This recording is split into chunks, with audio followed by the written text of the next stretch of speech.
बाद 85 किलोमीटर तक वो आपका फैला हुआ है, 85 किलोमीटर तक वो आपका फैला हुआ है। उसके बाद आता है थर्मोस्फीयर। ये बहुत सी पतला है, थीन लेयर है, ज़्यादा इसकी लंबाई चौड़ाई मोटाई नहीं, सॉरी इसकी मोटाई नहीं है। और ये स्पेस का जो भी सेटल होता है आपका सेटेलाइट जो सेटल होता है उसको विस्थापित किया जाता है, चाहे कम्युनिकेशन का हो, नेविगेशन का हो, या किसी चीज़ का जो सेटेलाइट यान को जो सेटल किया जाता है इस लेयर पर किया जाता है, मेसोस्फीयर।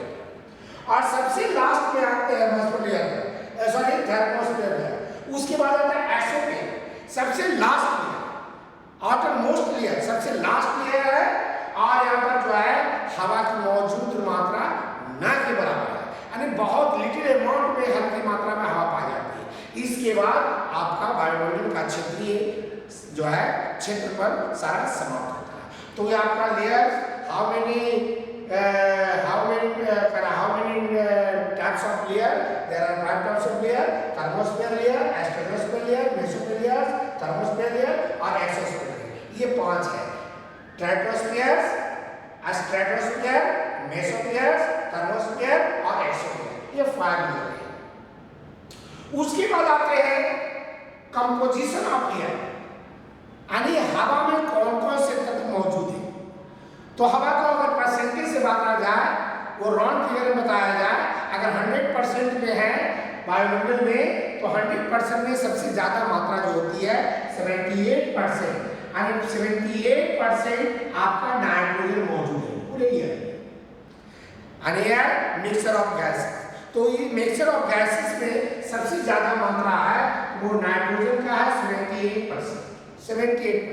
पूरे वायुमंडल में सबसे ज्यादा मात्रा 78% आपका नाइट्रोजन है, और 21% ऑक्सीजन है, 21% ऑक्सीजन है और 1% आपका अदर है, एंड 78, 21, 99, 100, 70% नाइट्रोजन, 21% ऑक्सीजन और 1% other gas, carbon dioxide, hydrogen, helium, argon, जितने भी गैस है वह 1% है।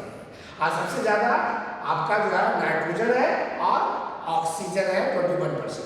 ये दोनों हमारे लिए बहुत ही जरूरी है, इसलिए नाइट्रोजन हमें हर चीज में प्रोवाइड करता है, हमसे हर चीज में हमको जो है प्रोटेक्ट करता है, सुरक्षा देता है।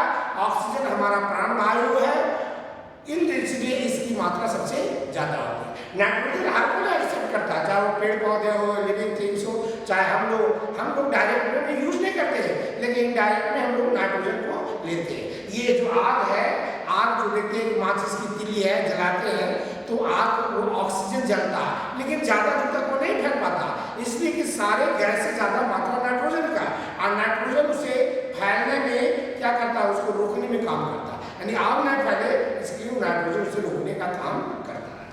एक कंपोनेंट हो गया। उसके बाद आते हैं एयर एंड इट्स यूजेस, हवा और इसकी यूजेस। तो हवा के बिना तो हम लोग जीवित नहीं हो सकते, ब्रीथिंग में कर सकते हैं, रिस्पायरेशन भी कर सकते हैं।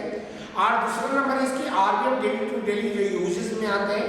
सबसे पहले इंजन फॉर बॉर्निंग, अभी मैंने बताया जलने में हवा की जरूरत होती है, हवा यानी ऑक्सीजन की जरूरत होती है। विदाउट एयर नो बॉर्निंग, अगर हवा नहीं होता तो जलता नहीं। दूसरा कैरी साउंड, जो हम बोल रहे हैं वो आपके नजदीक कर आपके कानों में जा रही है, आप जो बोल रहे हैं मेरे कानों में आ रही है।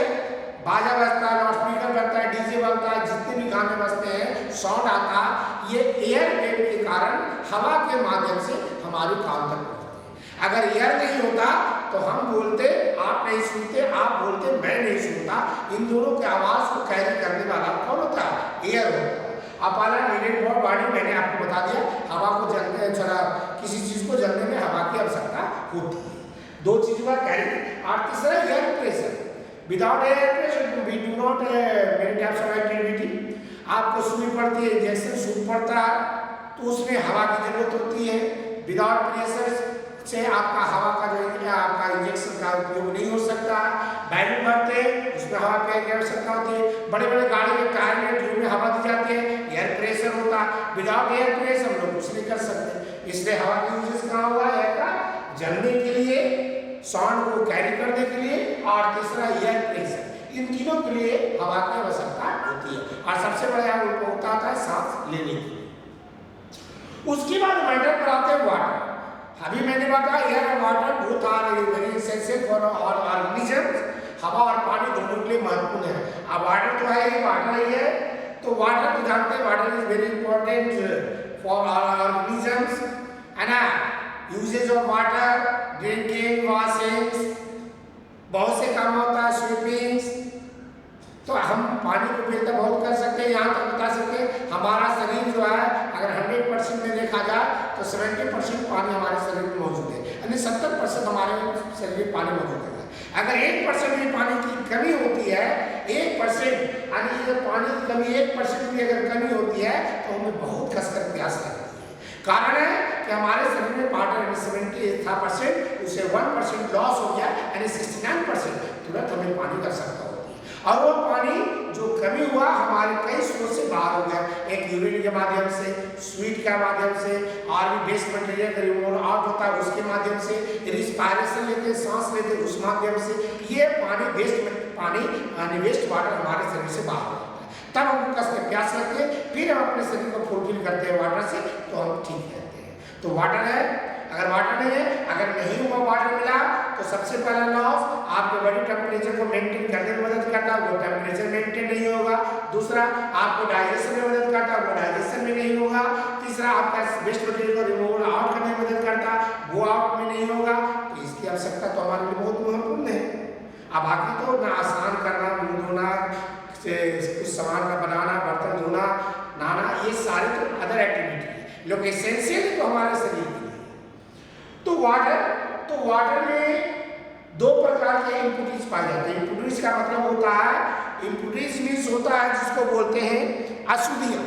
इम्पुरिटीज का मतलब होता है अशुद्धियाँ, यानी इस पानी में दो प्रकार की अशुद्धियाँ पाई जाती हैं।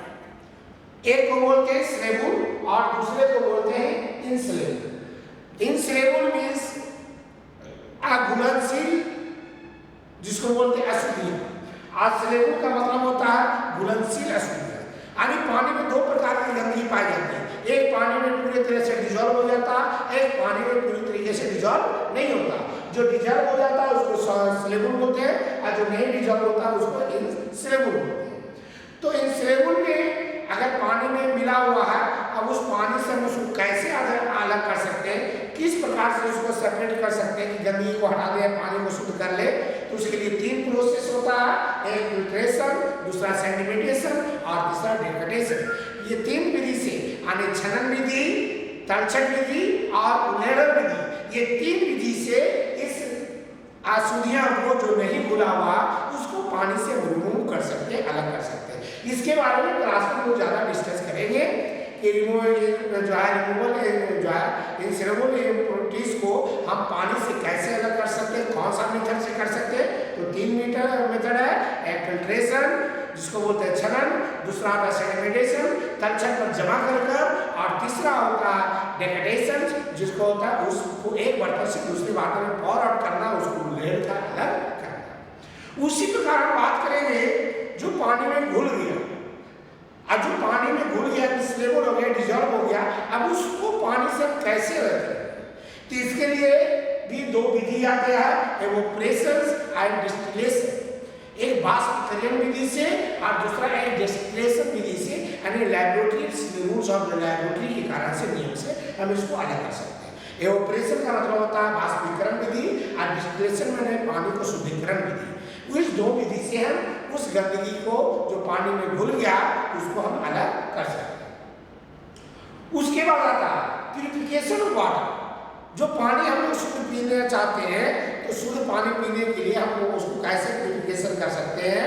तो अभी तो प्यूरिफिकेशन के लिए हर घर में, हर जगह संस्था पर जो इंस्टीट्यूट में कहीं भी आप देखते हैं प्यूरिफिकेशन मशीन लगा दिया जाता है, पानी को शुद्ध किया जाता है। लेकिन उसके लिए 3 मेथड है जिससे पानी प्यूरिफिकेशन हो सकता है, शुद्ध हो सकता है। एक बॉयलिंग, दूसरा डिस्टिलेशन और तीसरा क्लोरीनेशन।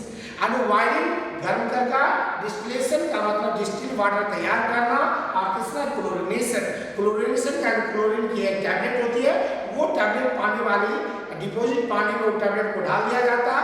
जितने भी कीटाणु होते हैं, जितने भी उसमें जर्म होते हैं, सारे जर्म उस टैबलेट के माध्यम से सारे जर्म डेड हो जाते हैं।